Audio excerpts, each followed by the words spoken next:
నేనైతే మా తాతయ్య వాళ్ళ చేలో ఉన్న జామ చెట్టుని చూసి షాక్ అయ్యాను. ఎందుకంటే ఆ చెట్టు పళ్ళని మా అత్తయ్య మాకు అప్పుడప్పుడు ఖమ్మం పంపించేది.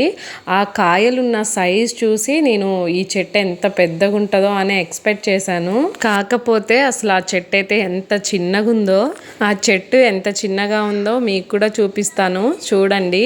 ఇదేనండి ఆ జామ చెట్టు.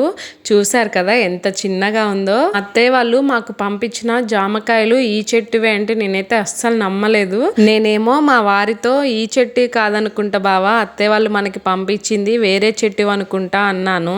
మా వారేమో ఇది హైబ్రిడ్ చెట్టే తల్లి, అందుకే చెట్టు చిన్నగున్నా కూడా కాయలు పెద్దగా ఉంటాయని చెప్పారు. చూసారు కదా జామకాయలు ఎంత పెద్దగా ఉన్నాయో. ఈ కాయలన్నీ కంప్లీట్ గా ఆర్గానిక్ గా కాసినవి అన్నమాట. ఓన్లీ వాటర్ తోనే, ఎలాంటి మందులు లేకుండా కాసాయి. రాగానే పెద్ద పెద్ద కాయలన్నీ మా వారు కోసేశారు. నా హైట్ కి అయితే అవి అందలేదు. నేను కోద్దాం అనుకునేసరికేమో అన్ని చిన్నవి పచ్చి పచ్చి కాయలు ఉన్నాయి.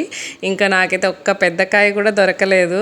వీడియో నచ్చితే ఒక లైక్ చేయండి, మా ఛానల్ని సబ్స్క్రైబ్ చేసుకోండి. Thank you for watching. Bye bye.